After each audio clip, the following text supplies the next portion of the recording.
దేవుని ప్రేమ అపారమైనది.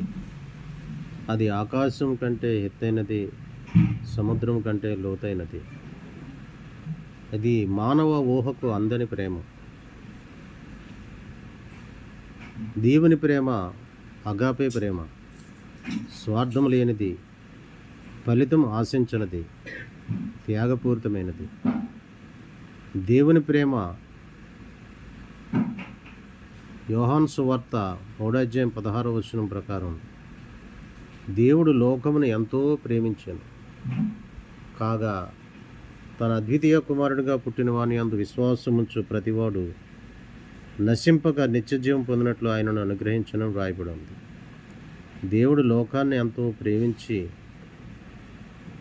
ఆ లోకం కోసం తన ప్రాణాన్ని పెట్టి ఆ లోకంలోని మనుషులను పాపం నుంచి విడిపించిన గొప్ప దేవుడు.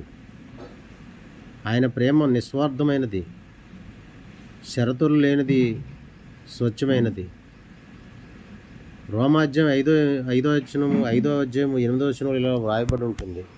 అయితే దేవుడు మన ఎడల తన ప్రేమను వెల్లడిపరుచుతున్నాడు.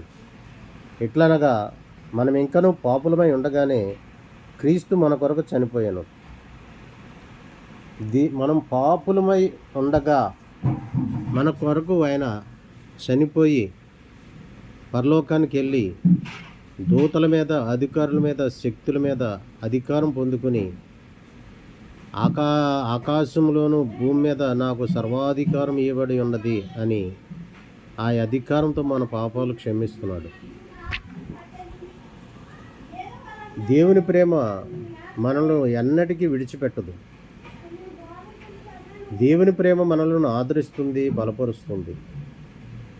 రోమా పత్రిక 8:38-39 వచనం ప్రకారం, అధికారులైనను, ఎత్తైనను, లోతైనను సృష్టింపబడిన మరి ఏదైనాను మన ప్రభువైన క్రీస్తు యేసునందుల దేవుని ప్రేమ నుండి మనలను ఎడబాప నేరదని రూఢీగా నమ్ముచున్నాము.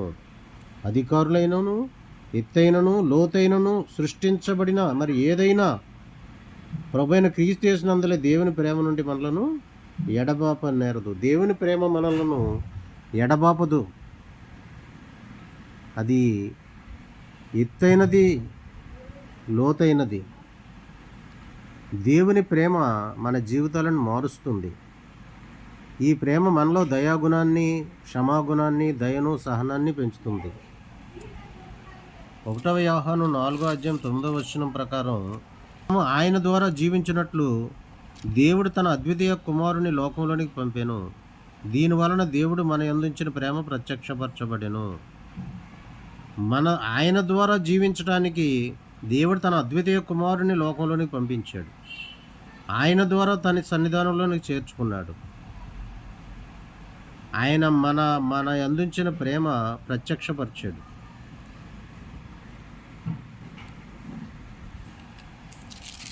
అయితే దేవుడు మనల్ని ప్రేమించి తన కుమారుణ్ణే పంపించాడు కాబట్టి మనం ఏం చేయాలి? ఆయనను ప్రేమించాలి. ఆయనను ప్రేమించటం అంటే ఏంటి? ఆయన ఆజ్ఞలను పాటించాలి. ఇప్పుడు నన్ను ప్రేమించేవాడు నా ఆజ్ఞలను అనుసరించును అంటాడు దేవుడు. ఆయన ఆజ్ఞలను పాటించాలి, ఇతరుల పట్ల ప్రేమ చూపాలి, మరియు ఆయన సేవలో జీవించాలి. 4:19 ప్రకారం, మనము దేవుని సంబంధులమనియు లోకమంతి దుష్టుని ఉందన్నది ఎరుగుదము. దేవుణ్ణి ప్రేమించేవాడు ఆయన ఆజ్ఞలను పాటిస్తాడు, ఇతరుల పట్ల ప్రేమ చూపిస్తాడు, ఆయన సేవలో కొనసాగుతాడు. దేవుని ప్రేమ ఒక అద్భుతమైన బహుమతి. అది మనలను సృష్టించింది, మనలను రక్షించింది, మరియు మనకు నిత్య జీవాన్ని ఇచ్చింది. ఈ ప్రేమ గురించి రోజు ఆలోచించాలి, మన జీవితాల్లో అనుభవించాలి, ఇతరులతో పంచుకోవాలి. దేవుని ప్రేమ ఎంత గొప్పదో అర్థం చేసుకోలేకపోవచ్చు, కానీ అనుభవించడం ద్వారా మన జీవితాలు సంపూర్ణం అవుతాయి. దేవునికే స్తోత్రం కలుగును గాక.